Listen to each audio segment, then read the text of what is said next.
Iran একমাত্র জাতি, গতকাল ইরানের সব মসজিদে লাল নিশান উড়িয়ে দিয়েছে, লাল নিশান। আরে ভাই, মুসলমান হইলে এরকম হওয়া দরকার।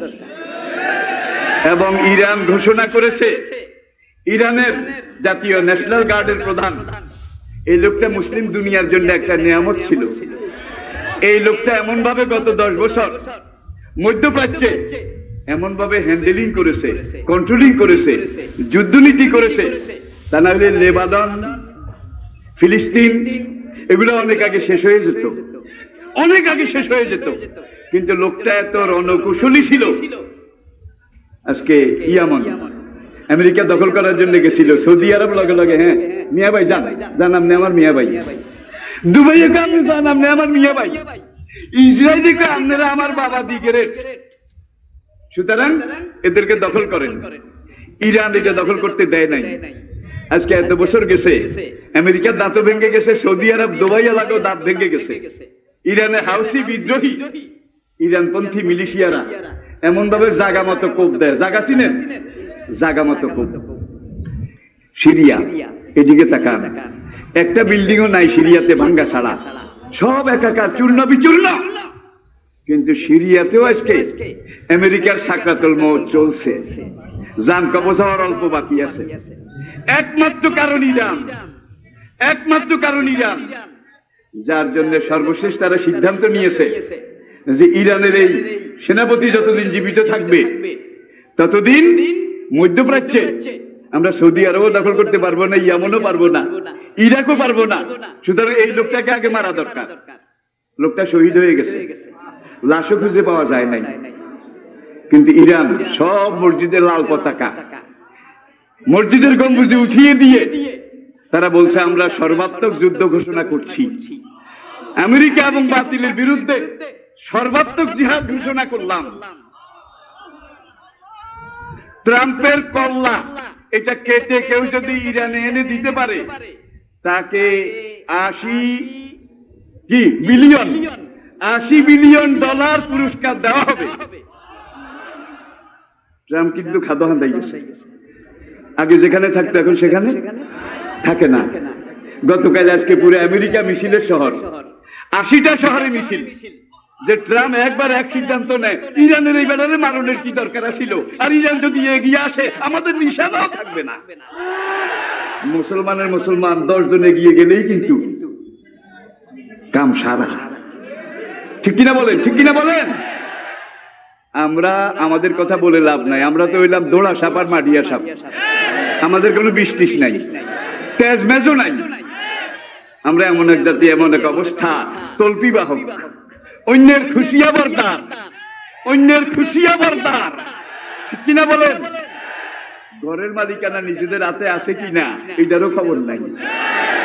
ইহুদি জাতি বড় চালাক, বর্তমান ভারতকেও ইহুদিরা চালায়। রক্ত দেওয়ার মজদুর কেউ নাই। মুসলমান ভাইয়ের জন্য রক্ত দিতে পারবে একমাত্র আরেক মুসলমান ভাই, অন্য কেউ দিতে পারবে না। ঠিক কিনা বলেন? সাংবাদিকেরা ইরানকে বলেছে যে ট্রাম্প বলেছে যদি আপনি আপনার এই সেনাপতি হত্যার বদলা এটা উইথড্র করেন, মিনার থেকে লাল পতাকা নামান, আর আমার কি এত বিলিয়ন ডলার এটা আমার কল্যাণের জন্য পুরস্কার ঘোষণা করছেন, এটা যদি উইথড্র করেন তাহলে ইরানের উপর থেকে সব অবরোধ তুলে নেব। খোমেনি বলছে অবরোধ তোলার দরকার নাই, পারলে আরো দাও, আরো করো, যতদূর ক্ষমতা আছে করো। এরপরে আল জাজিরার সাংবাদিকেরা ইরানের প্রেসিডেন্টকে জিজ্ঞেস করলো যে শেষবারের মতো আমেরিকার সাথে একটা চুক্তি করেন না। ট্রাম্পের কিন্তু ভাটাবাসের রেজ আটকে গেছে, ভাটাবাসের রেজ আটকাইছে, যাওয়াও যায় না, সওয়াও যায় না, থাকাও যায় না। ঠিক কিনা বলেন? আর আলহামদুলিল্লাহ এখান থেকে যে প্ল্যাটফর্ম সামনের দিকে যাচ্ছে এটাই বোধহয় ইমাম মাহদী ঈসা আলাইহিস সালাম আসার প্ল্যাটফর্ম হবে ইনশাআল্লাহ, হবে ইনশাআল্লাহ, কোনো সন্দেহ নেই। তখন ইরানের প্রেসিডেন্ট বলছে যে এর আগে আমেরিকার সাথে আরো কত চুক্তি করেছি, তারা একটাও মানে নাই। আমরাও আমাদের ভাইদের বন্ধুদের সাথে কত চুক্তি করেছি, করতে করতে করতে করতে মাথার টুপিটাও নিছে, গায়ের জামাটাও নিছে, পরনের লুঙ্গিটাও নিছে, নেওয়ার পরে কইলাম আবার একটা বরের দানা দেন, বরের দানা। সম্ভব না, সম্ভব না। ঠিক কিনা বলেন, ঠিক কিনা বলেন?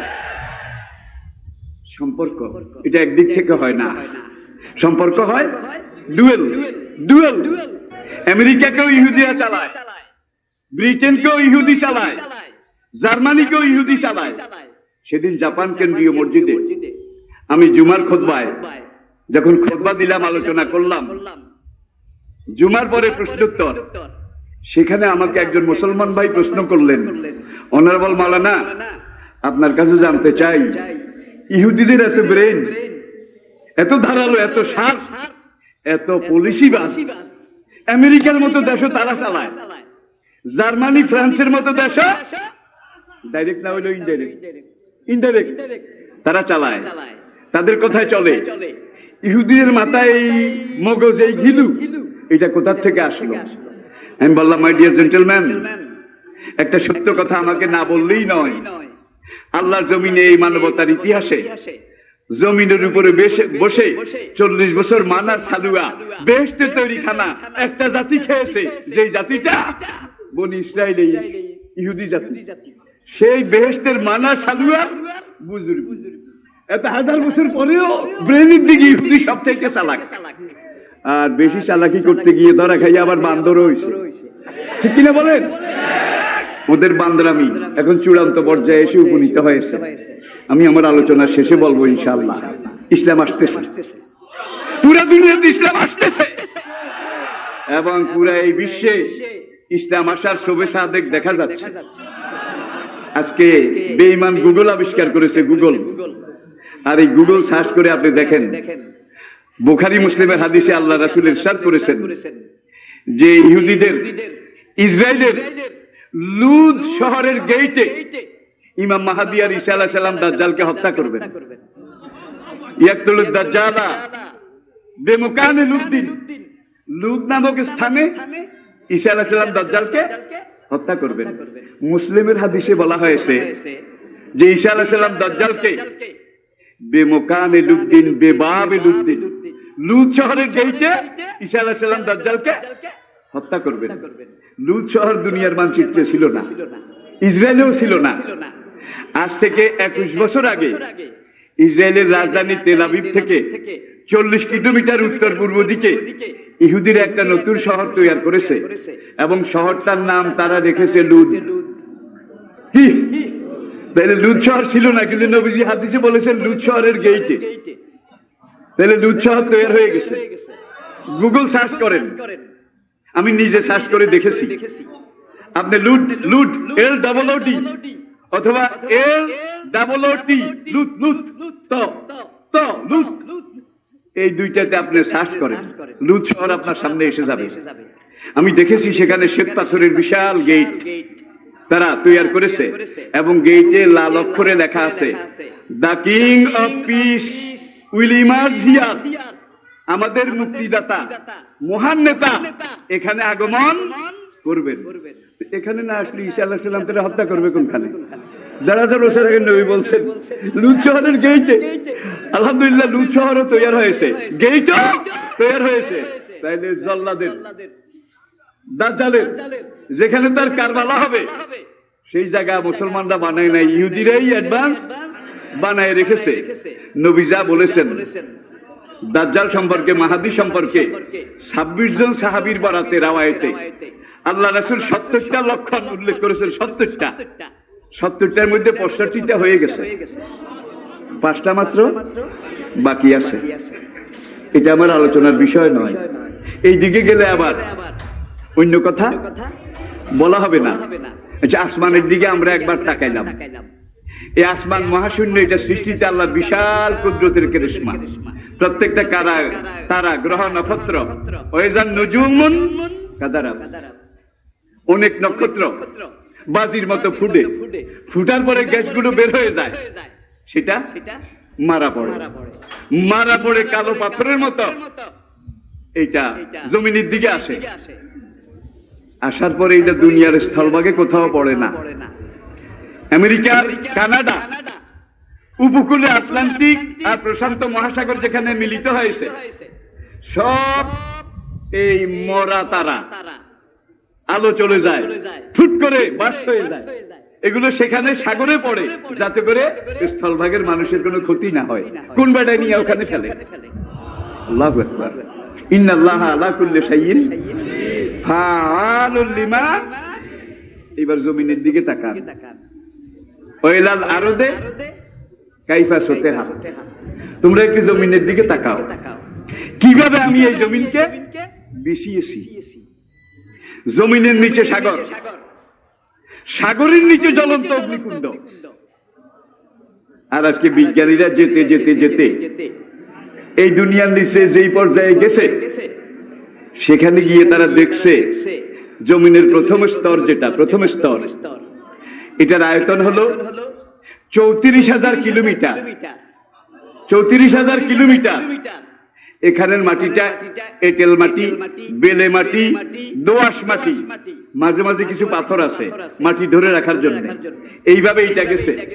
এইটার পরে 2 নম্বরের স্তর যেটা, সেইটার গভীরতা, ডেপথ, সেটা হলো আবার 33,000 কিলোমিটার। সেখানে ঢালাই লোহা এবং পাথর, ঢালাই লোহা এবং পাথর সেটা দিয়ে তৈরি।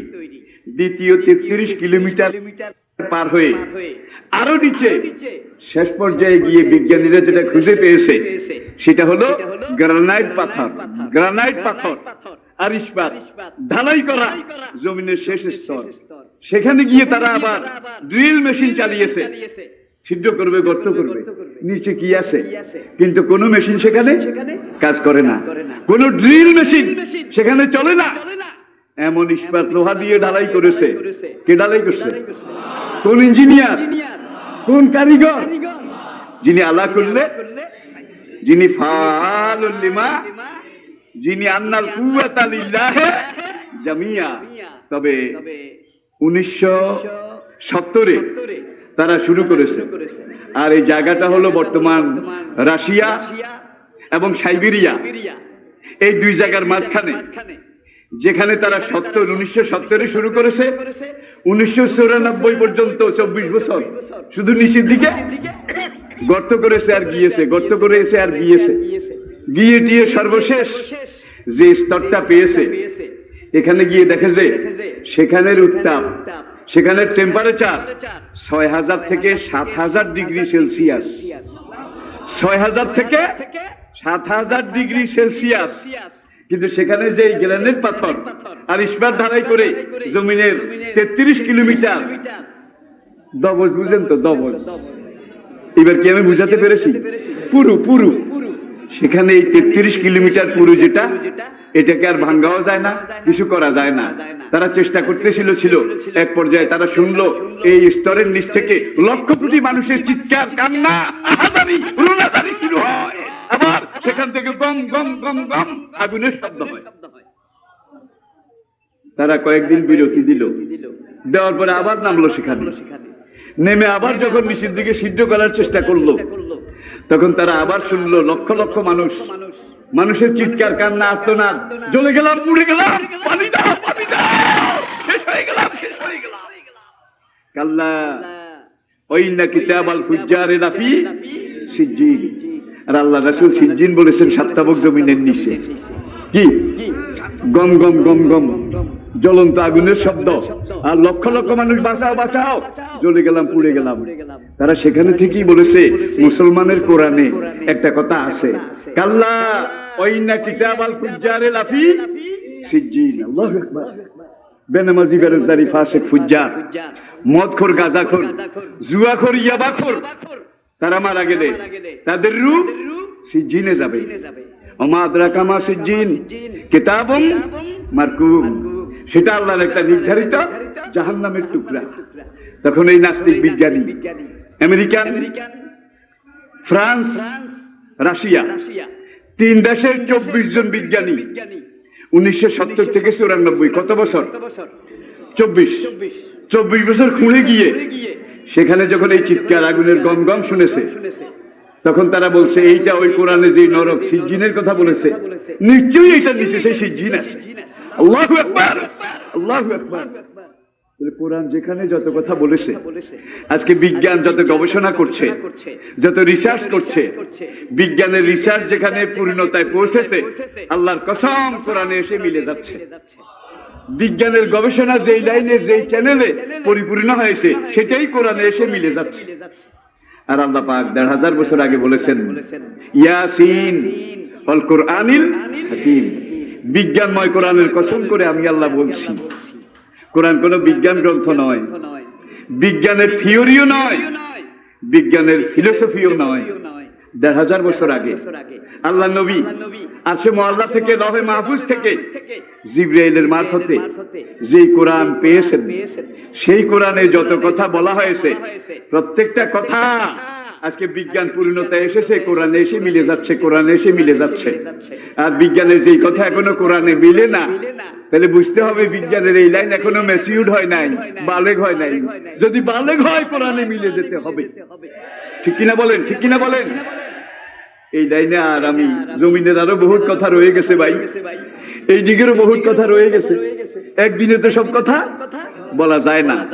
তো উপরের দিক আর নিচের দিক যেটুক বর্তমান বিজ্ঞানের গবেষণা, ধ্যান ধারণা যে দূর গিয়েছে, যাওয়ার পরে দেখা যাচ্ছে ওজোন স্তর, গ্রিন হাউস এফেক্ট, বিজ্ঞান আগে যেই নামেই যেটা বলুক, আল্লাহ বলছেন মহাশূন্যে তোমাদের মাথার উপরে আমি এমন ভাবে ছাদ বানাই দিয়েছি যে ছাদের কারণে সূর্যের বিস্ফোরণ, সূর্যের হাইড্রোজেন তোমাদেরকে অ্যাটাক করতে পারে না এবং পারবে না।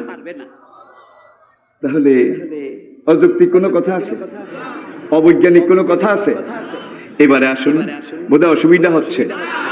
আমার পরে ওয়াজ করবেন কিন্তু রফিকুল্লাহ আফসারী সাহেব, ফজিলাতুল শাইখ, ফজিলাতুল উস্তাদ আল্লাহ হযরত আল্লামা মাওলানা মুহাদ্দিস মুহাক্কিক বারিক বিন আলেমে দ্বীন, যার কথা আপনারা শুনেন। ভাই আমি বুড়া মানুষ, আসলে শুরুতে বলছিলাম আমি করি না, আমারে করায়, আমি কই না, আমারে কোয়ায়। ঠিক কিনা বলেন? জানি না ভিসার মেয়াদ আর কতক্ষণ আছে। কোরআনকে শুধু পড়লে চলবে না, আফালা ইয়াতাদাব্বারুনাল কুরআন, একদিকে পড়তে হবে, বুঝতে হবে, গবেষণা করতে হবে, রিসার্চ করতে হবে, তাহলে এই কোরআনে আপনি মজা পাবেন। ঠিক কিনা বলেন? তবে এমন একটা এটা প্রেসক্রিপশন, কিয়ামত পর্যন্ত কোরআন মানুষের প্রেসক্রিপশন।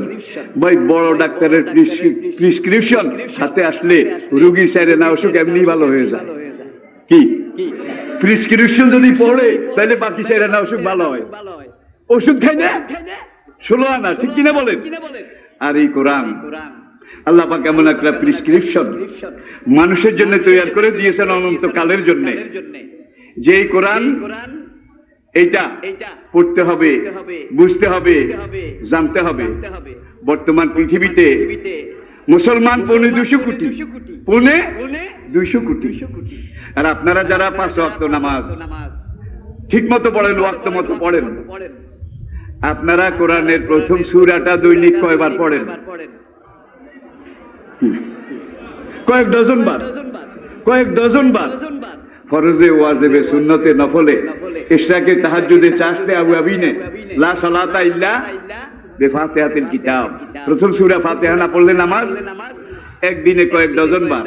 এক মাসে, এক বছরে, 10 বছরে, 20 বছরে, 40 বছরে, যেই মুরব্বীর বয়স এখন 80 বছর, সে যে এইটা কত লক্ষ লক্ষ বার পড়েছে, এটার কোন হিসাব ক্যালকুলেটরে করা যাবে না। ঠিক কিনা বলেন? আলহামদুলিল্লাহ রাব্বিল আলামিন থেকে ওয়ালাদ-দাল্লিন পর্যন্ত সাবাম মিনাল মাসানি, আল্লাহ বলছেন 7টা রক্ষা কবচ। 7টাতে 7 রকমের বৈশিষ্ট্য আল্লাহ রেখে দিয়েছে। সূরা ফাতিহা ঠিকঠাক মতো যদি পড়েন, কোন রোগ ব্যাধি আপনাকে স্পর্শ করতে পারবে না, কোন জাদু টোনা আপনার উপরে এফেক্ট করতে পারবে না, কোন দুশমন আপনাকে অ্যাটাক করতে পারবে না।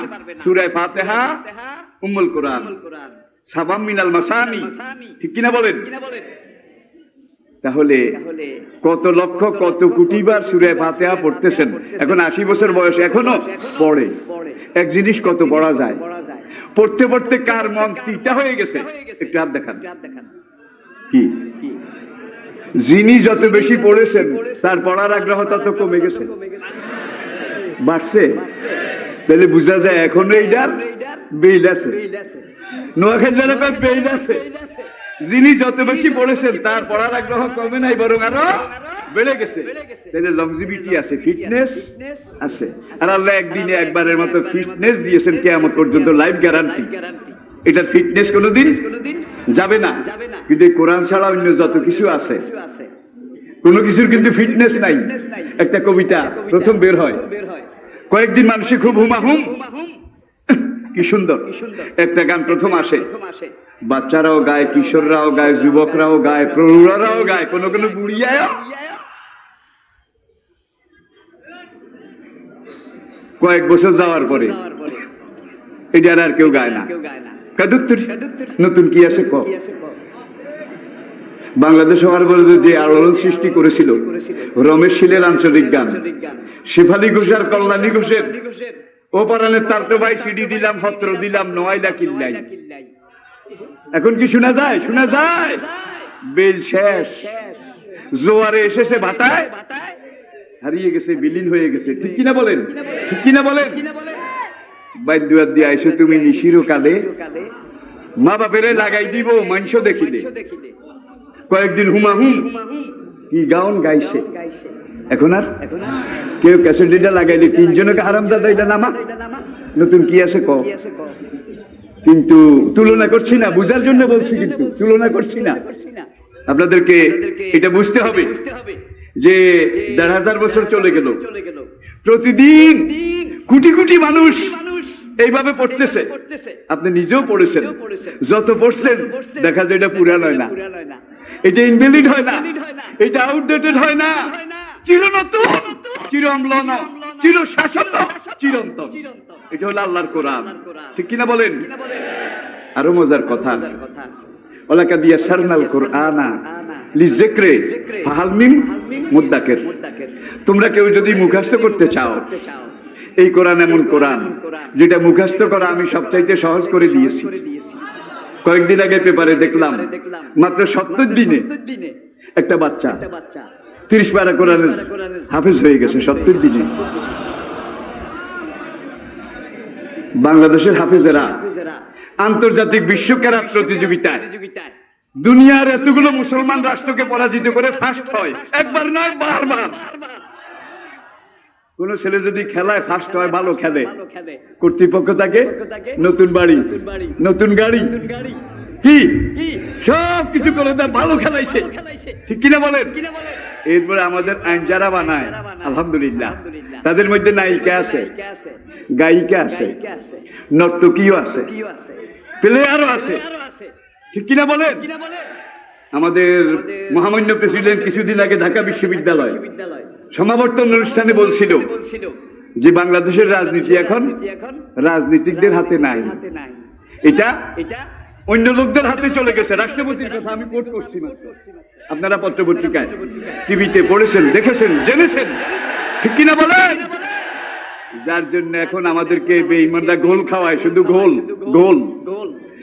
বেঈমানদের সাথে চুক্তির ব্যাপারে কোরআন বলছে, লা ইয়াত্তাখিযুল মুমিনুনাল কাফিরিনা আউলিয়া মিন দুনিল মুমিনিন। মুসলমানের ভাই একমাত্র মুসলমান। ঠিক কিনা বলেন?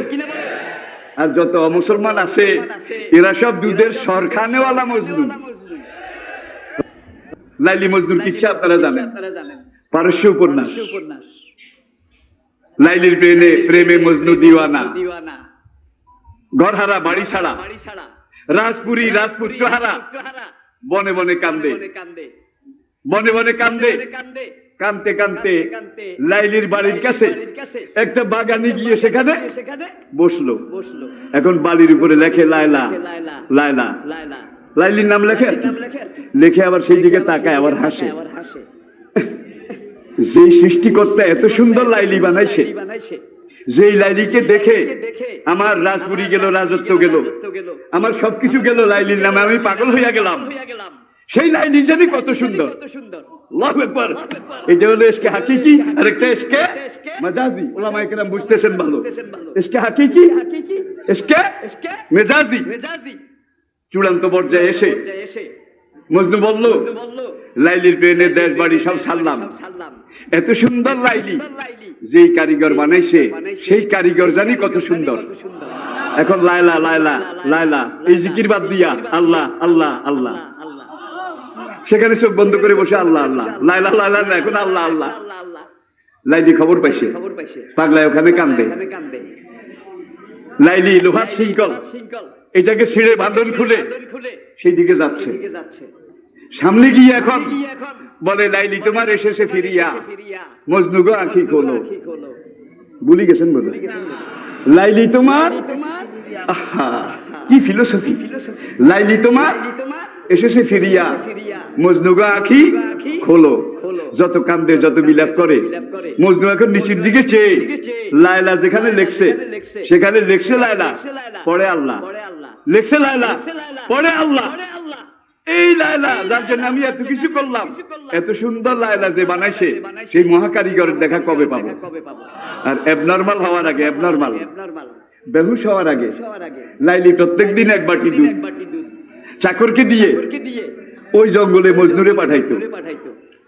এখন দেখা গেছে মজনু সেখান থেকে আরেক জায়গায় গিয়ে লায়লা লায়লা লেখে, আরেক ভণ্ড মজনুর জায়গায় এসে বসে লায়লা লায়লা জিকির করে। মজনু তো লায়লার পরিবর্তে আল্লাহতে চলে গেছে, আরেক ভণ্ড এখানে এসে বসেছে। এখন লাইলি প্রত্যেক দিন দুধ পাঠায় আর নকল মজনু খায়, এইভাবে দীর্ঘদিন। এখন লাইলি একদিন ভাবলো দুধ পাঠাই খায়, দুধ পাঠাই খায়, আসলে আমারে ভালোবাসে কিনা এটা তো একবার একটু যাচাই করা দরকার। লাইলি আজকে বাটিতে দুধ দেয় নাই, সাদা কাগজ একটা লিখছে, আমি তো তোমার প্রেমিকা, তুমি আমার প্রেমিক, আমার জন্য তুমি এই এই করেছ, আজকে দুধ পাঠাতে পারলাম না, তুমি আমার জন্য এই বাটিতে কয়েক ফোঁটা তোমার দেহের রক্ত পাঠিয়ে দাও। নকল মজদুরিটা পড়ছে, পড়ে টড়ে বাড়িটা গোলামের হাতে দেয়ার কয় লাইব্রেরি যাইয়া কইও আমি দুধ খাওয়ার মজনু, রক্ত দেওয়ার মজনু না। আমাদের বন্ধু যারা ইরান চিনেছে, কিন্তু আমরা এখনো যখন বুঝতে পারবো চিনতে পারবো তখন হয়তো মা বলে গোবেলার সময় আমরা পাবো না। বাংলাদেশ দুনিয়ার একমাত্র বিচ্ছিন্ন দেশ। ওআইসির তালিকার মধ্যে 57টা মুসলমান দেশ আছে, 56টা মুসলমান দেশের পাশে আরেক মুসলমান আছে, আরেক মুসলমান আছে। বাংলাদেশ একমাত্র দেশ যেই দেশের পাশে কোন মুসলমান নাই। এখন চারিদিক থেকে যদি সাইক্লোন ঘূর্ণিঝড় শুরু হয়ে যায়, শুরু হয়ে গেলে পালাবেন কোন দিকে? পালাবেন কোন দিকে? বর্তমানে আলহামদুলিল্লাহ আলহামদুলিল্লাহ আমাদের কোন কোন ইসলামের সিংহ আজকে খাসায় বন্দি। ইসলামের কোন কোন সিংহ শহীদ হয়ে হামজার কাছে চলে গেছে, হামজালার কাছে চলে গেছে, ঠিক কিনা বলেন? আমিও তো বেলশেষ, বেলশেষ বুঝেন তো, কিন্তু আমাদের বেগ্রসানা আমাদের সিংহের বাচ্চাদেরকে ময়দানে ছেড়ে দিয়েছি, আলহামদুলিল্লাহ ছেড়ে দিয়েছি। গণনা করলে তারা এখন 100-র কম হবে না। একটারে খাসে আটকাইলে আরো 100টা বাইরে হয়, এটা তো আপনারা নিজের চোখে দেখতে পাচ্ছেন। সুতরাং এটা আটকানোর জিনিসও নয়, ঠেকানোর জিনিসও নয়। কোরআন বলছে আল্লাহু মুতিম্মু নূরিহি ওয়ালাউ কারিহাল কাফিরুন। আমি শেষ করে দিয়েছি। না না না সালাম ওয়াজ শুনতে পাইছি, ওয়াজ শুনতে আছে আল্লাহর কসম। আমরা রামন স্যার আমার সমস্যা ওয়াজ করে দিয়েছি। আলহামদুলিল্লাহ আলহামদুলিল্লাহ। এই এগুন বেগুন এগুন বেগুন আর হলা বেগুনে আর আব্বা কয় একবারে মিজানুর রহমান আজহারি তো সেদিন আমাকে ধরে যেই কান্নাটে এতগুন দিছে, কাব্বা আপনি কিছু খাইয়েন, আজকে গিয়ে আবার আর যাবো এতগুন বড়ি দিছে, দেখছেন নি? এই বেগুনে এই অবস্থা করে আর আব্বা কয় হয়তো এটা আমার হাসুরের দিন না যাতে রুসিলা হয়ে যাবে। আমরা চলে যাচ্ছি, ওদেরকে এই উত্তপ্ত ময়দানে আপনাদের সামনে রেখে যাচ্ছি। ওরা জাতির কাছে আপনাদের কাছে আল্লাহর আমানত, এই আমানত আপনারা দেখভাল করে রাখবেন ইনশাআল্লাহ। রাজি আছেন? রাজি আছেন? আসেন। আল্লাহ পাক আমাদেরকে বুঝার তৌফিক দান করুন। মুসলিম শরীফের একটা হাদিস, এটা বলে আমার আলোচনা শেষ। ইন্টারনেটে, ওয়েবসাইটে, ইউটিউবে বর্ণনাটা এই অংশটা হয়তো রিপিট হবে। রিপিট, আমি আলোচনায় সাধারণত রিপিট করি না, কিন্তু কোন কোন জায়গায় এমন কিছু আলোচনা আসে যেগুলা না করলে সময়ের দাবি পূরণ হয় না। তামিমে দারি একজন খ্রিস্টান ছিল। হুজুর বলেন সে আমার কাছে এসে ইসলাম গ্রহণ করে মুসলমান হয়ে গেছে। তামিমে দারি আমাকে বলেছে, কে কয়? নবী। তামিমে দারি আমাকে বলেছে।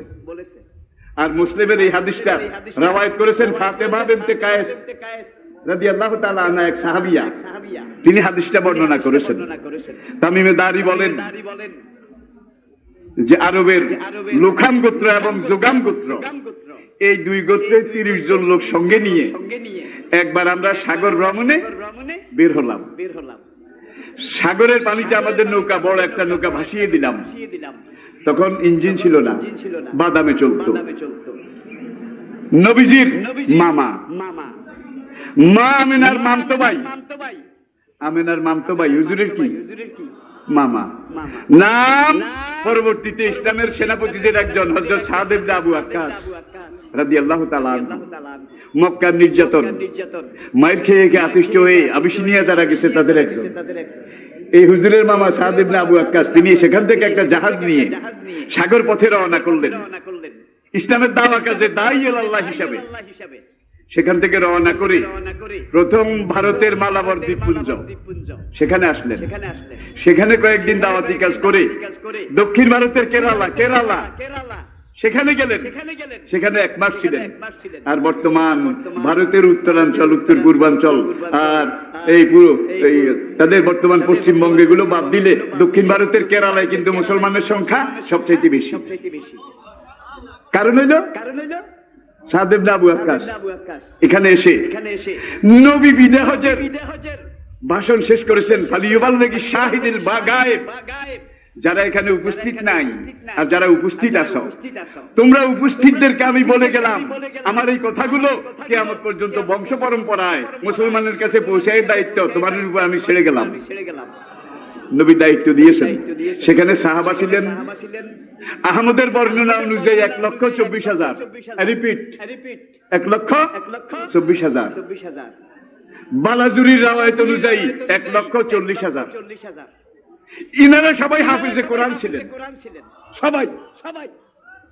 ইয়াসসারনাল কুরআন লিযিকরি ফাহাল মিন, একটু আগে বলেছি ওআইসির হিসাব অনুযায়ী বর্তমান পৃথিবীতে 4,34,00,000 আন্তর্জাতিক মানের হাফিজে কোরআন জীবিত আছে। এই 4,34,00,000-এর মধ্যে আপনার গ্রামের আদম আলী হাফেজ সাহেবের নাম নাই, কদম আলী হাফেজ সাহেব নাই, কুব্বাদ আলী হাফেজ সাহেব নাই। ইনারা গনার বাহিরে।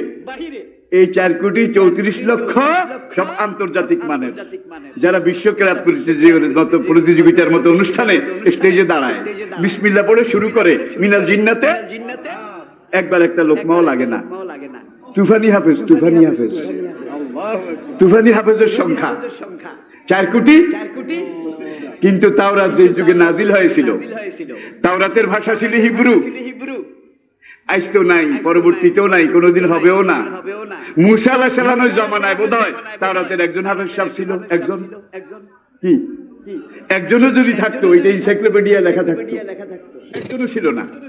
জাবুরের জীবনে ওয়াতাইনা দাউদা জাবুরা, জাবুরের ভাষা ছিল ইউনানি। দাউদ আলাইহিস সালামের জমানায়, দাউদ আলাইহিস সালামের অনুসারী সাহাবাদের মধ্যে জাবুরের একজন হাফেজ ছিল না। ইনজিল ঈসা আলাইহিস সালামের জমানায় সুরিয়ানি ভাষায় আল্লাহ নাজিল করেছিলেন। এখন তো নাই। ঈসা আলাইহিস সালামের জমানায় বোধহয় ইনজিলের একজন হাফেজ সাহেব ছিল। জোরে কর। প্রাচীন ভারতবর্ষে সত্যযুগ, ত্রেতা যুগ, দাপর যুগে বেদের কোন একজন কি হাফেজ সাহেব ছিল। মুখস্থ পুরা বেদ আছে। জবা কুসুমা শঙ্কা সমকাশ্য পিয়ংনা সং ও সামুন্ডে জয় জয় সম্ভয় সম্ভয় সর্বসত্তা নামং সাহা, এগুলো কি মুখস্থ করার জিনিস? কার বাবার ক্ষমতা আছে এগুলো মুখস্থ করলে মনে রাখতে পারবে? কিম্বুত কিমাকার বিদ্যুতে। আর কোরআন এমন কোরআন, কুরআনান আরাবিয়্যা লাআল্লাকুম তাকিলুন বিলিসানিন আরাবিয়্যিন মুবিন, যেন সোনার খনি, সোনার খনি। একটু আগে বলেছি যত পড়েন তত মজা, যত পড়েন তত মজা, ঠিক কিনা বলেন? মনও তিতা হয় না, অন্তরে নিষেধ করে না, যত খায় ভালো লাগে। এটা শুধু কোরআন নয়, জান্নাতের ফলগু দ্বারা, বেহেশতের আবে হায়াতের ফলগু দ্বারা যে পান করতে পেরেছে সে বুঝেছে। দাঁড়ি বলেন, আমরা সাগরে যখন নৌকার পাল তুললাম, এমন জোরে ঝড়ো বাতাস ছাড়লো নৌকার বাদামে, ওই তুফানের বাতাস ধরলো, নৌকাটা ছুরির মতো, তীরের মতো সাগরের অমন প্রতাপ, উন্মত্ত ভীষণ উর্মি তরঙ্গমালা, এটা চিরে বাতাসের আগে 1 মাস পর্যন্ত, 1 মাস একাধারে সামনের দিকে গেল। যাওয়ার পরে আমরা একটা দ্বীপে উপস্থিত হলাম, আমরা নামলাম, নেমে আমরা সামনের দিকে হেঁটে এগোলাম। সামনে গিয়ে দেখি একটা জন্তু, তার চেহারাটা মানুষের মতো, সারা গায়ে বড় বড় পশম, লোমে ঢাকা, তার পায়ের নখগুলো বাঘ এবং সিংহের মতো, মুখটা শুধু মানুষের মতো। দাঁড়ি বলেন, আমরা প্রথমে একটু ভয় পেয়ে গেলাম, সাহসে ভর করে বললাম, মানান্তা, হু আর ইউ, কি তোমার পরিচয়, হোয়াট ইজ ইউর আইডেন্টিফিকেশন, কি তোমার পরিচয়? আল্লাহ জন্তুর মুখ খুলে দিল, সে বলল, আনা জাসসাসাতুন, আমার নাম জাসসাসা। দাঁড়ি বলেন, আমরা জিজ্ঞেস করলাম যে আমরা দাজ্জালকে খুঁজতে এসেছি, how can you help me please? জাসসাসা, এই মুহূর্তে তুমি আমাদেরকে কি সহযোগিতা করতে পারো? জাসসাসা বলল, তোমরা সামনের দিকে যাও, ওই যে একটা পুরানো গির্জা দেখা যায়, সেখানে যাও। তাই দাঁড়ি বললেন, সঙ্গীদেরকে নিয়ে আমি সেই গির্জায় গেলাম। ঢুকে দেখলাম একজন মানুষ, বিরাট দেহ, বিশাল বকু, অনেক লম্বা, তার ডাইন চোখটা কানা। অনেক হাদিসে আছে কিন্তু দাজ্জালের ডাইন চোখ কানা হবে, অনেক হাদিসে, ঠিক কিনা? এবং তার দাঁড়ি বললেন, আমরা দেখলাম তার কপালে লেখা কাফ হা রা, 3টা অক্ষর, কাফ হা রা। এইটাও কিন্তু নবী বহুত হাদিসে বলেছেন। তাই দাঁড়ি বলেন, যখন এই কাফের আর ডান চোখ কানা এটা দেখলাম, আমরা জিজ্ঞেস করলাম, হু আর ইউ, কে তুমি, তোমার পরিচয় কি? লোকটা শিকলে এইভাবে বাঁধা, দোনো হাত লোহার মোটা শিকলে, দোনো পা এইভাবে বুকের সাথে বাঁধা। তখন সেই লোকটা বলল, তোমরা কোথা থেকে এসেছো আগে বলো। তাই দাঁড়ি বললেন যে আমরা বললাম, আমরা আরবের লোক, তোমাকে খুঁজতে এসেছি। দাজ্জাল তখন বলে, তোমরা যখন আমাকে পেয়েই গেছো, তখন তোমরা একটু মক্কার খবর বলো, আরবের খবর বলো। তোমাদের সেখানে যে নতুন একজন নবী নতুন ধর্মের দাওয়াত দিচ্ছে, বুঝতে পেরেছেন তো? নতুন একজন নবী নতুন ধর্মের দাওয়াত দিচ্ছে, তার দাওয়াতি কাজের খবর কি? তামিমে দাঁড়ি বলেন যে আমি বললাম, মক্কার লোকেরা অধিকাংশ তার বিরোধিতা করেছে, কেউ কেউ তাকে সমর্থন করে তার নতুন ধর্ম গ্রহণ করেছে। এরপরে তামিমে দাঁড়ি বলে যে দিন যত যাচ্ছে মুহাম্মদের অনুসারীর সংখ্যা তত বাড়ছে। দাজ্জাল জিজ্ঞেস করে, মুহাম্মদের সাথে আরবদের কোনো যুদ্ধ হয়েছে কিনা? তখন তামিমে দাঁড়ি বলে, আমি বলে, হ্যাঁ, কতগুলো যুদ্ধ হয়েছে। ফলাফল কি? অধিকাংশ যুদ্ধে মুহাম্মদ জিতেছে, যদিও মানুষ অল্প কয়েকজন, আমরা অসংখ্য, কিন্তু আমরা সব যুদ্ধে জিততে পারিনি। এখন মুহাম্মদের অবস্থা কি? তামিমে দাঁড়ি বলেন যে মুহাম্মদ মক্কা থেকে 500 কিলোমিটার উত্তর দিকে মদিনা চলে গেছে। দেখছেন কারবার? এইবার দাজ্জাল বলে, বর্তমানে আরবের লোকদের মুহাম্মদের দিন মেনে নেওয়াটাই কল্যাণ হবে। দাজ্জাল হইল হারামজাদা, কিন্তু কথা একখান কইছে, বর্তমান অবস্থাতে মুহাম্মদের দিন মেনে নেওয়া এটাই আরবদের জন্য কল্যাণ হবে। এরপরে দাজ্জাল বলে, আনা মাসি, আমার নাম মাসিহুদ দাজ্জাল, আমাকে এখানে শিকলে বেঁধে রাখা হয়েছে, অনতি বিলম্বে আমার শিকল খুলে দেওয়া হবে, আমাকে পৃথিবীতে যাওয়ার অনুমতি দেওয়া হবে। আমি এই দুনিয়াতে 40 দিন থাকবো। আমি পৃথিবীতে গেলে প্রথম দিনটা হবে 1 বছরের সমান, একদিন 1 বছরের সমান, তারপরে একদিন হবে 6 মাসের সমান, তারপরে একদিন হবে 1 মাসের সমান, তারপরের দিনগুলো স্বাভাবিক দিনের মতো হবে। আমি দুনিয়ার প্রত্যেকটা দেশে যাব, প্রত্যেকটা শহর নগর বন্দর জনপদ চষে বেড়াবো, ঘুরবো, দেখবো। এরপরে আমি মানুষদেরকে বেঈমান করার নিশা এটা গ্রহণ করে আমি জনপদে পদে যাব। দুনিয়ার এমন কোন জায়গা বাকি থাকবে না যেখানে আমি পৌঁছাবো না। তবে 2টা জায়গায় আমি যেতে পারবো না। দাঁড়িয়ে বলেন কোন 2 জায়গা? একটা হলো মক্কা, হারামের সীমারেখা, এখানে আমাকে ঢুকতে দেওয়া হবে না। আমি ঢুকার চেষ্টা করলে ফেরেশতারা তলোয়ার নিয়ে আমাকে, ফেরেশতা পাহারা দিচ্ছে বাইতুল্লাহর হুদুদ। বলেন আলহামদুলিল্লাহ। কিয়ামত পর্যন্ত পাহারা দেবে। আর বাইতুল্লাহ টানেই সারা দুনিয়া থেকে মানুষ এখনো যায়। মিন কুল্লি ফাজ্জিন আমিক, ফাজ্জিন আমিক, আল্লাহু আকবার। সে ওয়াদি ইব্রাহিম, ওয়াদি ফাতেমা অতিক্রম করে যখন যারা গেছেন মক্কা গেট, সে পথ দিয়ে এইভাবে রেল কোরআন শরীফ গেট, এখানে লেখা আছে মামনু লিগাইরিল মুসলিমিন, ফরবিডেন ফর নন মুসলিমস, অমুসলিমদের প্রবেশ নিষেধ। দাজ্জাল বলে আমি যখন সেখানে যাব, একদল ফেরেশতা নাঙ্গা তলোয়ার নিয়ে আমাকে ধাওয়া করবে। আমি প্রাণের ভয়ে সেখান থেকে পালিয়ে উত্তর দিকে যাব। যেতে যেতে যেতে আমি মদিনা শহরে ঢুকবো। উহুদ পাহাড়ের দক্ষিণ দিকে একটা ঢালু জায়গা আছে। সেই ঢালু জায়গায় আমি গিয়ে মদিনায় কোনখান দিয়ে ঢুকবো, যখন রাস্তা খোঁজা শুরু করব, একদল ফেরেশতা আমাকে তলোয়ার নিয়ে ধাওয়া করবে। ধাওয়া করার পর আমি দক্ষিণ দিকে দৌড় দেব। দক্ষিণ দিকে দৌড় দিয়ে জিনের পাহাড়, জিনের পাহাড় সেটা অতিক্রম করে আমি আরব ভূখণ্ড, জর্ডান ভূখণ্ড, সিরিয়া ভূখণ্ড এগুলো পার হয়ে তারপরে আমি জেরুজালেমের দিকে যাব। ওই যে গেটের মধ্যে লিখছে। আর সেখানে একটা আন্তর্জাতিক বিমানবন্দর করেছে তারা, একটা মোস্ট প্রভিডেন্ট, সংরক্ষিত বিমানবন্দরটার নাম বিন গরিয়ান ইন্টারন্যাশনাল এয়ারপোর্ট। গুগলে দেখবেন বিন গরিয়ান ইন্টারন্যাশনাল এয়ারপোর্ট। আর বিন গরিয়ান ইন্টারন্যাশনাল এয়ারপোর্টের গেটটা হইল শ্বেত পাথরের গেট। বুখারী মুসলিম আল্লাহর নবী বলেছেন এই গেটের মুখে দাজ্জালকে হত্যা করা হবে। আসেন, যখন দাজ্জাল ফিলিস্তিনের দিকে ঢুকবে, দিন শেষ হয়ে যাবে, ইমাম মাহাদির নেতৃত্বে মুসলমানরা জেহাদে নেমে যাবে। হক আর বাতিলের এমন সংঘর্ষ হবে, ঘোড়ার গলা পর্যন্ত রক্তের নদীতে ডুবে যাবে। আসতেছে আসতেছে নবী বলেন কিয়ামতের আগে যারা ইমাম মাহদী আর ঈসা আলাইহিস সালামের পিছনে জাল্লাদের বিরুদ্ধে, দাজ্জালের বিরুদ্ধে জিহাদ করবে, কাল হাসরের ময়দানে সে আমি নবীর সাথে, আমার বদর উহুদের সাহাবীর সাথে একত্রে জান্নাতে যাবে। ডাক আসতেছে ইনশাআল্লাহ। ইমাম মাহদী আসলে ডাক দেবে। সাড়া দিতে রাজি আছেন কিনা কল, সাড়া দিতে রাজি আছেন কিনা কল। হাত নামান।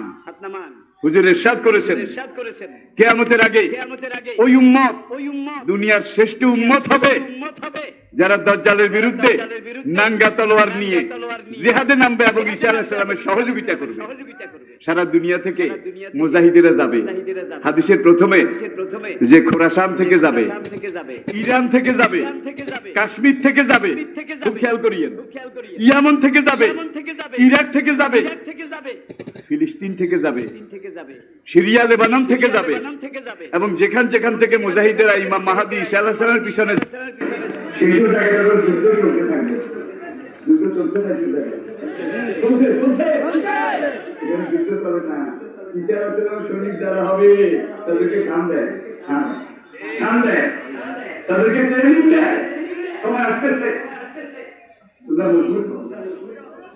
যাওয়ার পরে একদিন ভোর বেলা ফজরের নামাজের কারণ হবে। কোথায় হবে? সিরিয়ার রাজধানী দামেস্ক। এমন একটা সময় হবে যুদ্ধে যুদ্ধে যুদ্ধে সিরিয়ার একটা দালানও অক্ষত থাকবে না। আসেনি? আসেনি? নাই, সব। আরেকটা আপনার গলায় খবর আছে, 2 দিন আগের জাতীয় দৈনিকগুলোতে আপনারা হয়তো কেউ কেউ পড়েছেন, বাংলাদেশের বর্তমান খাদ্যমান সিরিয়ার চাইতেও নিচে। 10 বছরের যুদ্ধে যে দেশে কিছু নাই, সেই দেশের মানুষ যা খায় আমাদের খাওয়ার ভাব তার চাইতেও আরো কি নিচে, ভারতের চাইতে নিচে, পাকিস্তানের চাইতে নিচে, নেপালের থেকে নিচে, এমনকি আফ্রিকার যে দেশগুলোতে এত গরিব মানুষ, এত দুর্ভিক্ষের দেশগুলোরও নিচে, এমনকি ভাঙ্গাচুরা সিরিয়ারও নিচে। তাহলে আমরা কি খাই বুঝলেন? ছোট ছোট বাচ্চা, ওদের ডায়াবেটিক হয়ে গেছে, ওদের প্রেশার হয়ে গেছে। বাংলাদেশ একমাত্র দেশ দুনিয়ার মানচিত্রে, এই দেশের মতো ভেজাল দুনিয়ার কোন কাফের দেশেও নাই, এত ভেজাল দুনিয়ার কোন দেশে নাই। বাংলাদেশ একমাত্র দেশ যেই দেশের মতো এত নেশা, এত ফেন্সিডিল, এত গাঁজা, এত ইয়াবা, এত পপি, এত রকমের নেশা দুনিয়ার কোন কাফের দেশেও নাই। এই যুবকেরা এগুলা খায়, খাইতে খাইতে প্রথমে ওদের হার্ট এটা নষ্ট হয়ে যায়, হার্টের পরে বাল্ব নষ্ট হয়ে যায়, বাল্বের পরে লিভার ড্যাম হয়ে যায়,